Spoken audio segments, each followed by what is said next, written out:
Well, good morning, everybody.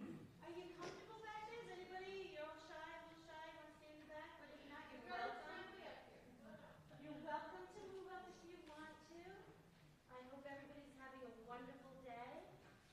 I applaud you for coming to this session. I've watched both these gentlemen have actually been interactive in their sessions, but I think it's also a great time because we've been sitting and we've been learning about this side of our brains, but this is a chance to also engage our mental strength, but also some key ways to stay safe. So I think it's an important part of the presentation. We have Joe and Pete here from University Police. I'm going to let them introduce themselves, but I know you're going to enjoy their workshop, and without further ado. Good. Well, thank you, Elizabeth. Thank you. Everybody can hear me? Yes? Good. Well, good morning. Welcome. I'm Pete. This is Joe. We're all here for the self-defense class, right? Yes? I do see some familiar faces, which is nice. Very good. This is going to be a basic class. Go over some basic stuff, how to stand. My background is I've been in this department for a little over 20 years. All right. Myself and Joe are also RAD instructors here at this university, Rape Aggression Defense, which is self-defense geared for females. All right. I'm also a firearm instructor here at the university. Again, we have a lot of background, a lot of training, also with other agencies. We all work together and try to bring everything all in, bring it home. What do you want to go over next? All right, so we'll get to some self-defense. So when we speak about self-defense, it's not only physical, it's also a lot of mental, a lot of thinking, self-awareness. You should always be aware of your surroundings. Always be focused. Pay attention. A lot of people, they target weak people, someone who's not paying attention. When I say weak, I mean someone who's maybe has the earbuds on, someone who has a hood on, someone who's not paying attention to their surroundings. So someone who's looking to attack somebody is looking for someone who's an easy target. And you don't want to make yourself an easy target. So you want to make yourself aware of your surroundings, walk in well-lit areas, walk with friends. Like I said, if you have your earbuds on, someone's looking to attack you, you can't hear them coming. So you always want to make yourself aware of your surroundings. Like I said, we're going over this stuff now because 90% of self-defense is education. If you can get out of that situation, that's 90%, is education. All right, you will not become a victim. That's why we're going over some of these basics with you. All right? So our self-defense class is 12 weeks long. We're trying to incorporate 12 weeks into 40 minutes, so just bear with us. So we're going to do a little talking quick, 5-10 minutes, and then we'll get into some hands-on, which you probably all want to do. So anyway, let's get into some more advanced stuff. So in New York State, everyone has a right to defend themselves, all right? Someone does not have a right to put their hands on you. Someone does not have a right to get in your personal space.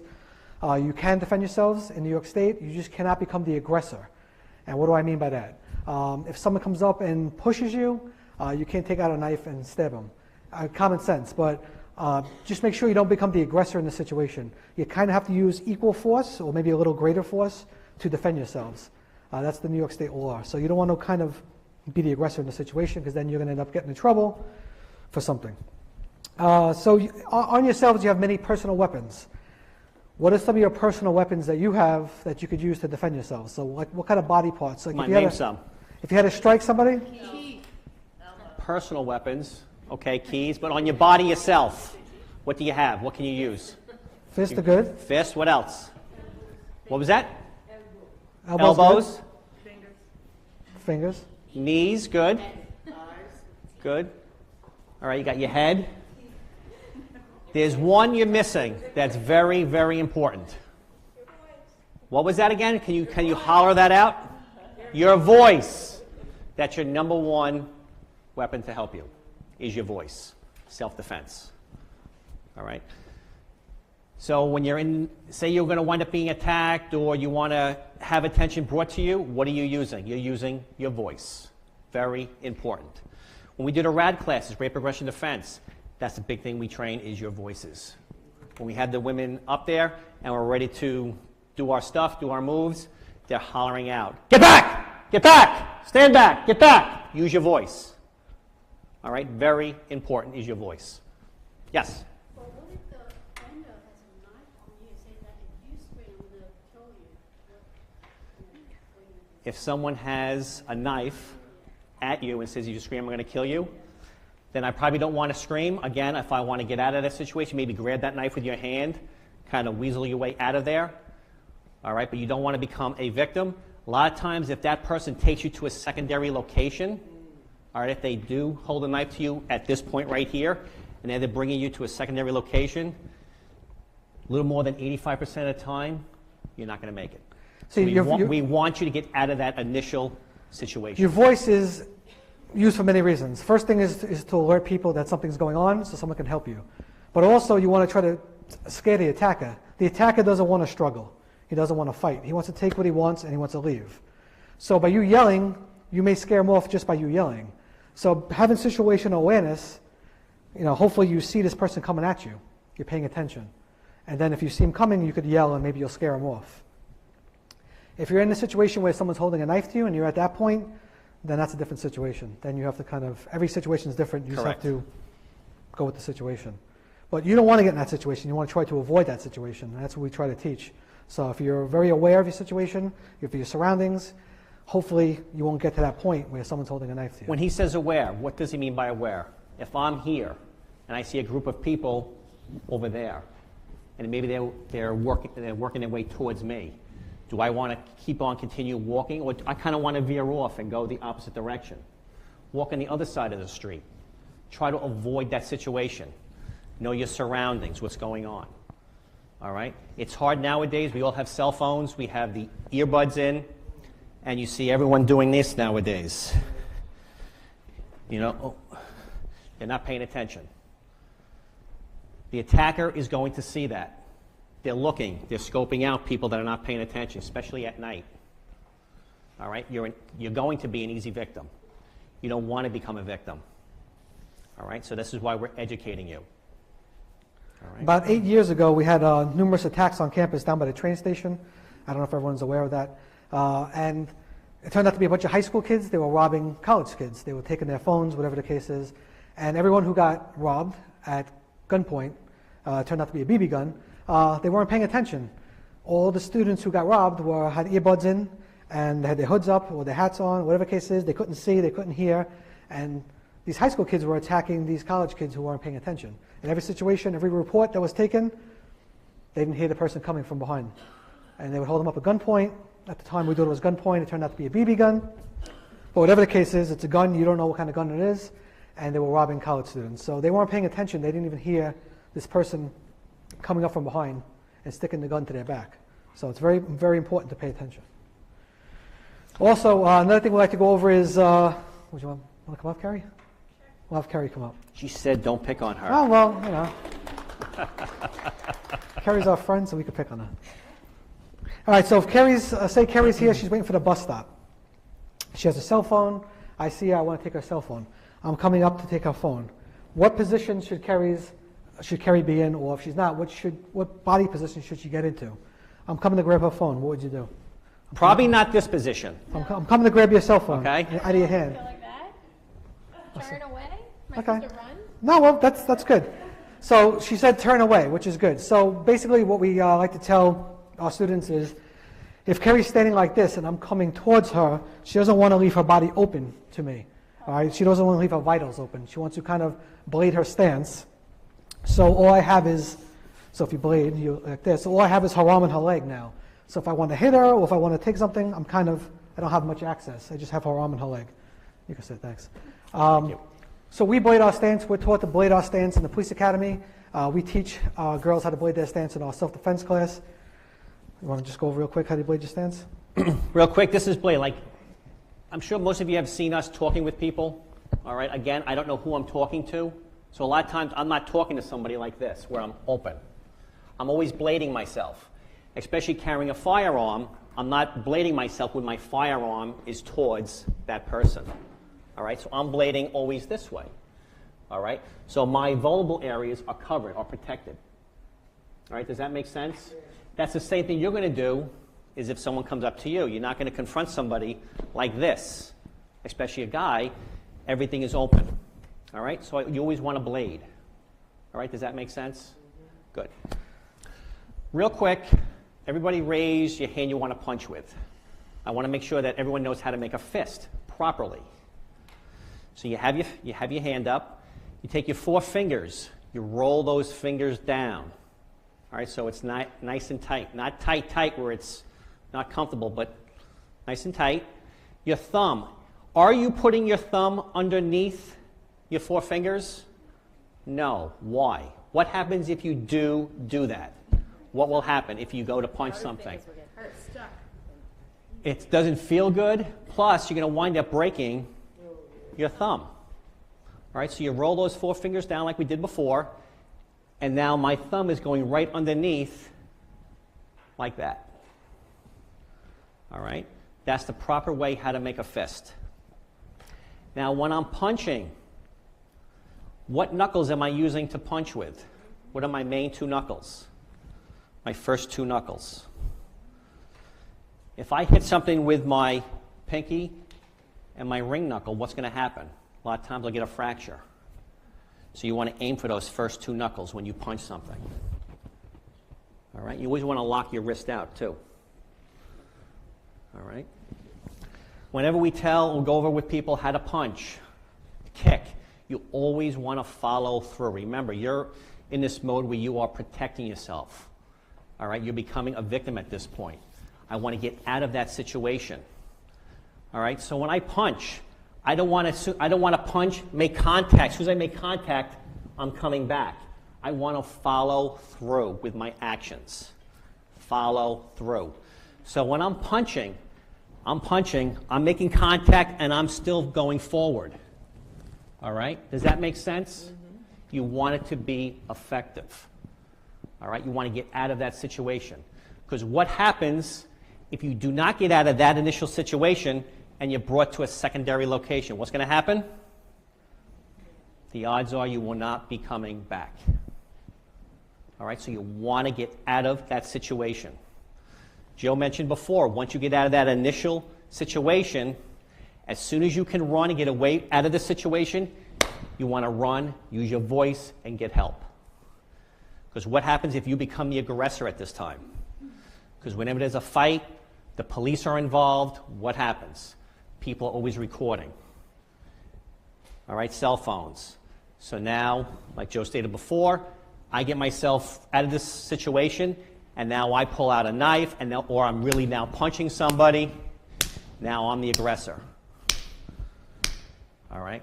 Now it's going to fall back on you, and now you can be charged or arrested for assault. All right? So once you get out of that situation, run and take off and get help. All right, so All right? Now that you have the fist all in the back of your head, how to make a fist, when you're in your stance and you're bleeding your stance, I'm a righty. We have any lefties in the class? Lefties? Okay, a couple lefties, 3 lefties. So for me, I'm a righty. I want to bleed my stance like this. I want to keep my left foot to the front, my right to the rear. My right hand is my strong hand because I'm a righty. That's my punching hand. So as Pete showed you how to make a fist, I always want to keep my right hand to the rear because I'm going to punch you with that hand if I need to. My left hand is my weak hand. And for lefties, this is going to be your opposite. So my left hand is my weak hand. That's going to be my blocking hand. All right, I want to protect my face. You don't want no one hitting you in the face. So you want to protect your face with your left hand, and you want to have your right hand to the rear in a fist in case you have to use your fist. Okay, and that's how you're going to strike. So we're going to go over how you should stand and how you should strike. That's called your defensive stance, basically. So if you're a little weary of someone and someone's coming at you, you kind of want to get in a defensive stance where your hands are up, your left hand's up in front of you, your right hand goes to the rear. All right, Pete will show you how to make a good foundation with your legs. There's 3 stances, real quick. And again, try to go this quick with you. This is the cautious stance. All right. Again, I'm blading myself. Cautious stance. All right. Makes sense. I'm blading my body. Warning stance. I want somebody to get back. So, get back. All right. You're telling that person to get back. All right. Then you have your defensive stance. No. My hand is already up. I'm able to block. All right. 3 stances. 3 stances: cautious, warning, and defensive stance. All right? When you're standing, do I kind of want to stand like this? All right? Do I feel comfortable? Does it, am I kind of mobile or flexible doing this? No. I kind of want to have my foundation. I want to have a good foundation. Roughly shoulder width apart. All right? I want to bend at my knees. Why is it good to bend at your knees? Why is that?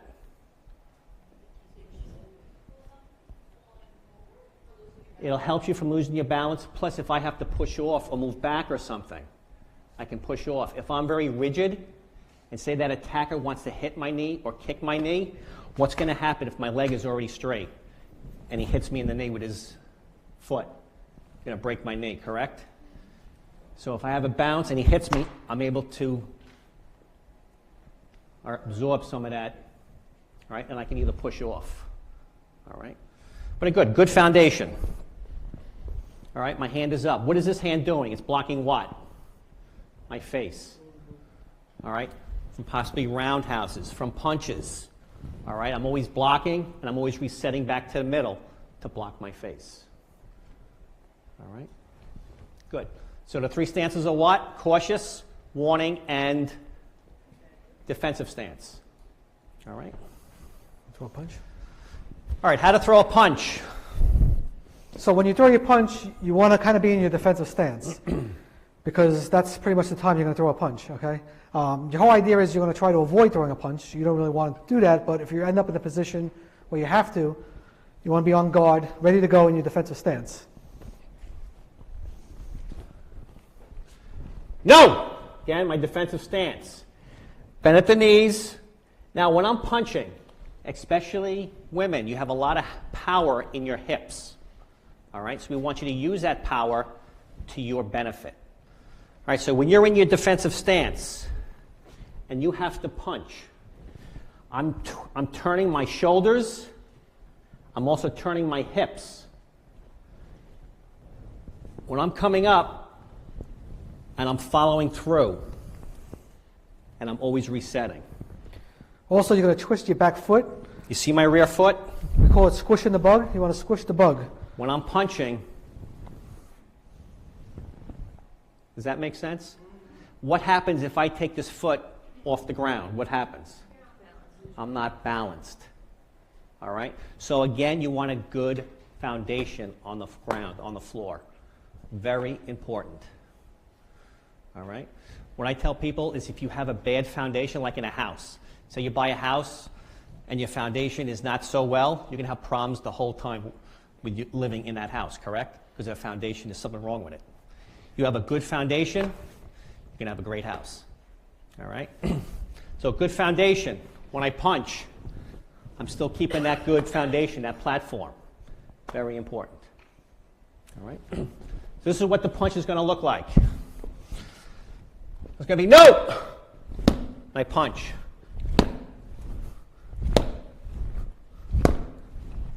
All right? I'm following through. I'm not just making contact and coming back. All right? Volunteers? Come on up. This class involves a lot of class participation. All right, well, smile's not good enough. All right. So, you want to get to your defensive stance. Pete will help you if you have any issues. So remember, you always want to, regardless Bend at your knees. if you're in your defensive stance or not, when you're dealing with someone that you're kind of weary of, always keep your hands in front of you. You always want to keep your hands in front of you, not in your pockets, not behind you. You always want to have your hands available if you need them. Oh, good. So this hand will be up. You're a righty, correct? Good. Hand will be up. You're going to cut your face in half. Make a nice tight fist. Good. Right foot to your side. Good. Opening your legs up a little bit.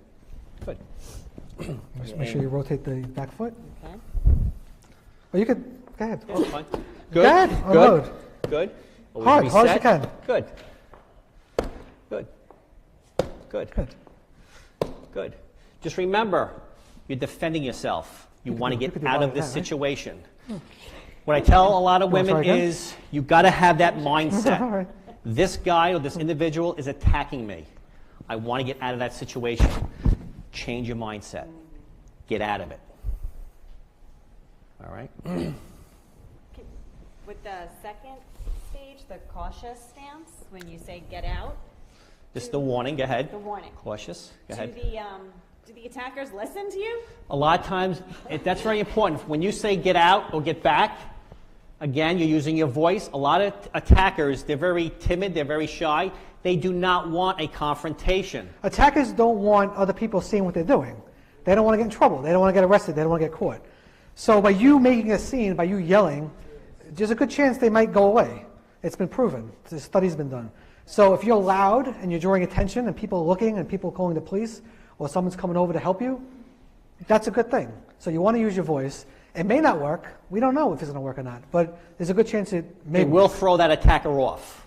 They're not expecting a fight. They don't want to fight. And they're expecting you to kind of just do what they want. So you want to kind of do the opposite and see how it takes you. Good. Well, thank you.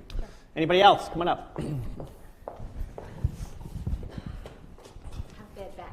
And bad Gotcha. You got it. We'll go easy on you. All right, so you get into your defensive stance. Good little bend at the knees. Good. Hand down to your side. Good. Good. Nice. Just watch my Now head. follow through. Good.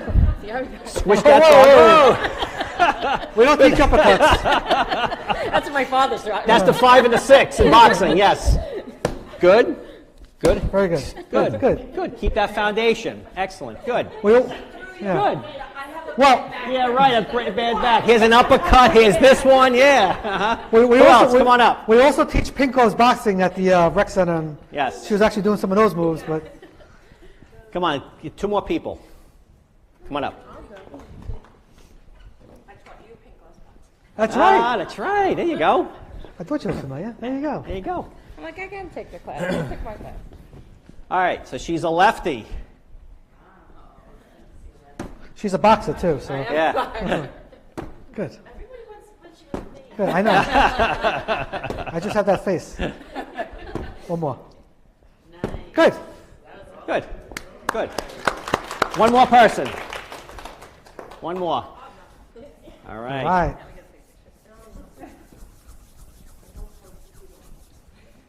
Do you have a bad back or anything we should know about? No. All right. You're gonna post, so. There we go. All right. Good defensive All stance. right, Good. yeah. Now follow through. Use your hips. Yeah, Use hard. your shoulders. Good. Squish the bug. Squish the bug. 2 more. Good. Good. And Gotta- as soon as you can get out of that situation, you want to run, take off, use your voice. All right? Makes sense? Yes, Kerry. Is it true that you're supposed to yell fire? Is it like an urban legend? Like if someone's attacking you? Yeah, because one time, like, you know, like, other, like in high school, they're like, oh, yell fire, because if someone yells rape, they're not going to come help you. I would just yell in general. You could yell pretty much whatever you want. Screaming will help, yeah. You can You're yell. not just screaming, you're using that voice right from your stomach and your chest. You're really getting it out. You're not just yelling, you're not screaming, but it's a real strong scream from down below. All right? Whatever you have to do is what we tell the girls. Be forceful, be very verbal, use your voice. Whatever you think is going to work, do it. Because you will get attention.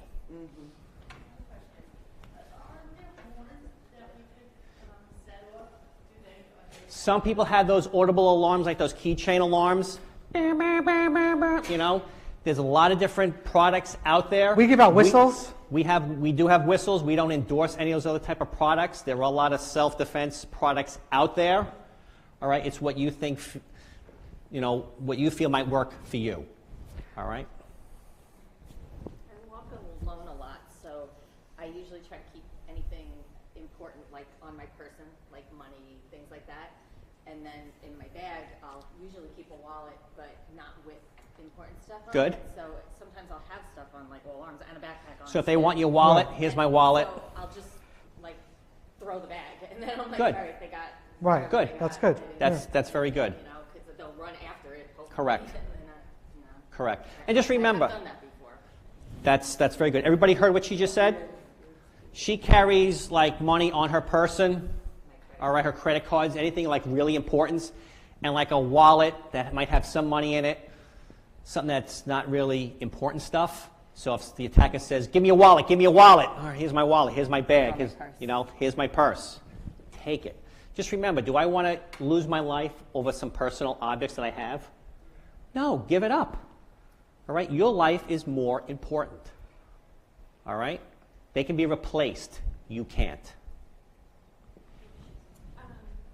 So at night, I like to, if I'm by myself, I like to talk to someone on the phone. That's good. Mm-hmm. But I'll call my brother, I'll call my mom, or my boyfriend. But my brother had said to me that that's really dangerous because I'm not aware of what's going on. Well, that's what I'm going to say to you now. A lot of times you're in fixing that conversation. If you are on the phone, it kind of does take away from listening what's going on. So you might have to really step it up and use your eyes, a visual, to step it up to be more safe in that type of situation. But being on a phone is a good idea. All right, because you now are talking with somebody, dealing with somebody on that phone. If that was to happen too, and someone was to attack you, do you like out loud say like, like if you drop your phone or something, do you like say what the person looks like or like? Absolutely. Yeah, definitely. Tell whoever you're talking to the description, what that person looks like. I'm being attacked. That person probably even knows where you are right now. Have that person call 911, get the police to that location. If you're at this campus and you have a blue light phone, push that blue light phone button. We all know what blue light phones are here. All right, use that blue light phone. All right, because as soon as you push that button, that goes right to our police dispatcher.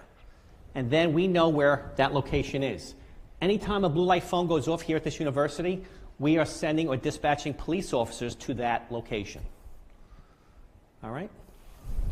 My daughter works in Lower Manhattan, has to take the subway to walk to Astoria every night, and I know what path she takes. She tells me ahead of time.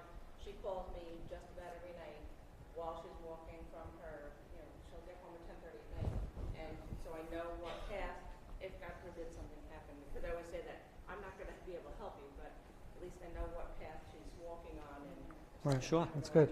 Sure, that's very good. My kids have like my passwords to like Right. my iPhone and stuff like that, so they can just my Right. computer's logged, so they can Don't- just log in and check it if I didn't come home or something. Right. Don't forget, on campus also we have the SB Guardian system.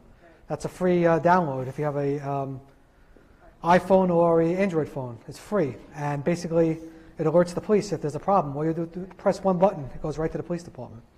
And you could also connect with people on there, your friends or family. Yes. In my church, maybe I shouldn't be saying this, but anyway. Uh-oh. In my church, somebody had taken my car keys when I went to the altar to pray.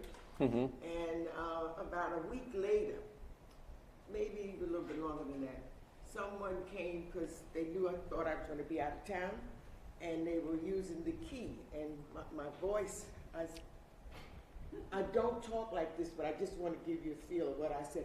I said, get the fuck away from here! Yeah. And the person said, I thought you was religious. So I called my bishop, and we got the guy. Nice. Very But good. they stole your keys at church, so Yeah, how religious we're talking All here? right, that's awesome. That's great. Yeah. Real quick on keys. Sounds like some of you do walk alone. What can you do with those keys? How should you hold those keys? You can put it between your fingers, all right? Does that make sense? What you can do in case you got a punch or rake, all right? Or your cell phone. If I have a cell phone, do I want to hit somebody like this with a cell phone? I want to use this end, right? All right, it's more rigid, right? Good. It's got the throat. Also in New York State, pepper spray is legal. You can have pepper spray. You can't have it on SUNY campus, so they say, but you can have pepper spray in New York State. It's a little different. Hairspray. Yeah, hairspray. Well, it's a little different potency than the ones we carry, but it is legal in New York State. They do sell it. You can buy it in the stores. So that's another good thing you can carry. So that's not being aggressive. Well, if you're being attacked, I mean, Comes and tries to attack you, and you spray them. well, if you're pinned down, it depends on a lot of different things. If you're in a position where that's the only thing you could do, if you're being pinned down, I mean, it depends what point you're at. If someone just pushes you and walks away, you don't want to become the aggressor. But if there's a 6'5", 300-pound guy on top of you, and you need to use your pepper spray, everything's taken into consideration. Just remember, if you use pepper spray is non-lethal. All right, it's not lethal. All right, so if you do have it here, even though it's by policy you're not supposed to have it, if you use it to defend yourself, you should be fine, okay, or will be fine. All right, you're protecting yourself. See, pepper spray is a lot All different right. than mace. Mace is a chemical. Pepper spray is just pretty much juice of a pepper. So it's a pretty much all natural, agent. Hairspray, well, that's if you have to use hairspray, you use hairspray. I mean, if that's your only option, and like I said, depending on the situation, if you're down on the ground and someone's pinning you down and you can't get up, you have to do what you have to do. Question, yes. I have 3. 3. Okay, so the first one, I have a 1-year-old, so I'm always nervous that if I'm walking through a parking lot with her and something happens, I have to defend myself. What do I do with her? When I had to carry my grandson around with me, and Can everybody hear her? train and stuff, I had to take my grandson around with me and take the train and the bus and stuff too. And I was alone. I had to bring my work bag and stuff. I had him strapped to me with one of those like Moby things, like wrapped around me and strapped to me, and inside my coat too. So I was like, my hands were still free because I was like, if something happened. So, like the movies are really good. They like Right. can wrap them, and the ones I in mean- the back too. So I kept my hands free, or I had them in the stroller. In the stroller, that's going to be my option. I like using the stroller because, again, my hands are free and I can still do something. All right? So the stroller is nice. Yes. Plus, if that baby's strapped in the stroller, Right, they're strapped in. you got the stroller now. Is he taking the stroller? We'll come back to you. All right? So, no. So, strap the baby in, use the stroller. Situation that happened while I was in the house. My son, back when he was 2 years old, nobody else was in the house. I was in my bedroom, and I could hear steps in the house, somebody opening the door, somebody's in the house. And I thought the doors were all locked. At that point, and until today when I think about it, I just freeze. I can't react, because my cell phone was downstairs in the Oh. bedroom. And so there's no bedroom Yeah. phone also. What would one do in that situation? Because I couldn't think. My heart started pounding, and I didn't know what to do. And I just opened the window and I started screaming. Okay. So you're in the house, the doors are locked, and you heard footsteps? She thought the doors were Oh, locked. you thought they were locked, Right. okay. My husband said you're crazy. You heard something, but I could swear I could hear Well, somebody in the house opening the door, slamming the door. Well, the first thing you want to do is you could call 911.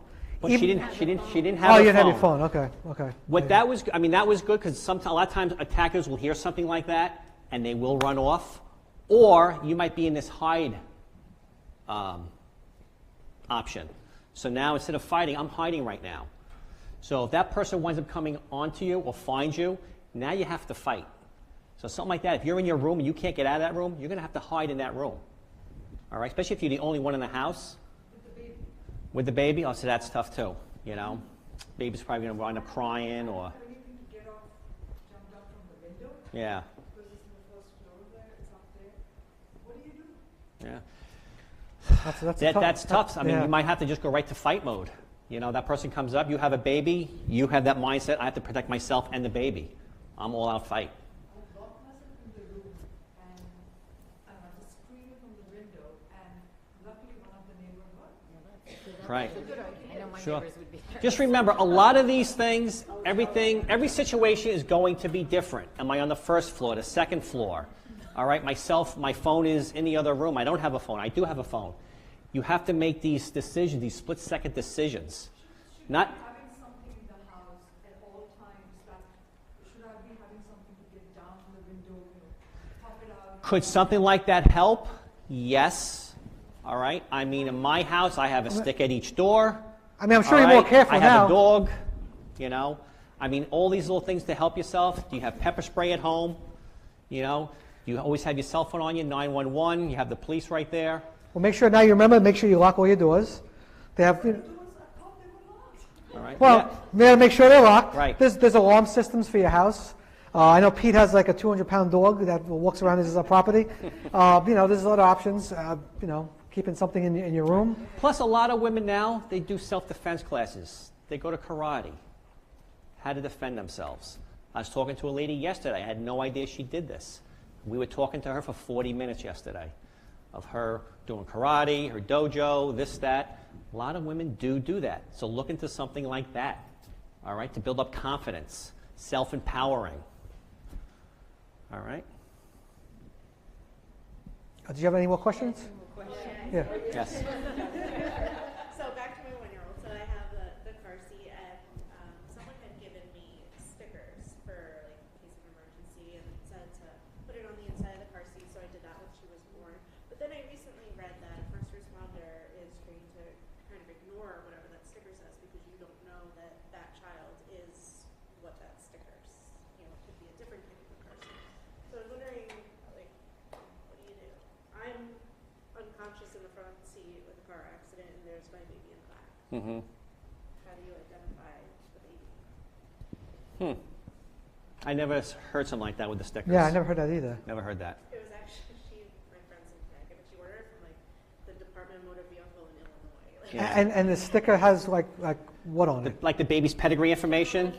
Like and Height, medical size, conditions, color, stuff like that? medical, this, yeah. things like that. Yeah, Yeah. and on the back of the sticker it says to place it, like lift up the fabric and on the inside. So I guess in Illinois that's what. Yeah, I mean, like you said, that's a tough call because Yeah. that sticker may not match the child. Right. So I was wondering, like in New York, what. I mean, how many times do we have one kid, 2 kids, 3 kids, and we use that same seat for another kid? And am I going to remember to peel that sticker? All these things, it's tough, you know. Again, you're in a car accident. We're taking that kid, Right. all right, the police department, and we're going to find the parents, notify the parents. You know, we run the plate number, and we'll get a hold of a parent. So that once that baby's in our custody, that baby will be fine, all right, in the police custody. And I recently learned, for everybody, if you have an iPhone, if you hit this side button 5 times, No. Yeah, 1, this 2, happened the 3, other day. 4, 5. We'll pause it. Okay, and then you can go to emergency It's like the SOS, SOS alert. Okay. or your medical ID. You slide your medical ID, and it shows like if I'm allergic to anything. My Oh, that's doctor- pretty cool. Just on iPhones? Well, yeah, I don't know about any other. Okay. And 5 times. like if your volume Whoa. Really loud. Nice. So I got We learned something today as well. That's really nice. No, my phone is unlocked. And it did it anyway. Yeah. Utilize it, but I know for the longest time my mom used to have this, it would say ice, just call it. Yeah. I'm like, In, It worked even if in case of emergency. Yeah, Right. the phone's locked on. This one on the side. Right. but in her phone, There you're you go. not It worked. dad, you're gonna could call my phone. Yeah. And in her phone, it's not clearly labeled as to who this next is. Mm-hmm. So that in your phone, if it's labeled ICE, and then followed by a name, that emergency services will kind of know that's your increase, like your emergency contact with the phone. Is that still something that's? One of my older phones did have the ICE on it, ICE, in case of emergency. All right, where I can open that up, find ICE, and contact that person on my phone in case of an emergency. All right, but yes, I have heard that. Yes. All right, that does work. Yes. If you have your iPhone and you're looking at it, if you have an iPhone, you press that side button 5 times, and that will open up another screen, another window for contact information, medical emergency information. All right, so then now, whoever has that phone, they can possibly contact somebody. all right. Well, we'll just start it down. Okay. Oh, well, What was that? Oh, I was just doing the time. Oh, okay, gotcha. All right. Thank you. It does work. Okay. Thank you. Thank you for that. Thank you. I Yes. I just have a question. It's related to how you taught us how to punch. I see a lot on TV and on the news. TV. These sucker punches. Mm-hmm. yeah. How do you defend yourself other than being aware? I mean, because these people come out of nowhere and they just do Well, stuff. that's yeah. Well, I mean, a lot of those sucker punches are from behind, too, correct? Yeah. I can't see behind. that's again- tough to guard against. You know, it's Yes, tough. that is tough. Whenever you also are walking around city, out here at night, I never want to keep my hands in my pockets. I'm always looking around at my surroundings, all right? Because if I have to use my hands, well, let's just say icy situations like outside today, my hands are in my pocket and I go to slip or trip, I'm going to fall on my face. Especially as we get older, our balance does go off, you're going to wind up hurting yourself, correct? Always try to keep your hands in front of you. All right, to use them, push off of something. You know, grab my balance, get my balance back. Grab something to hold on to. All right, keep your hands in front of you.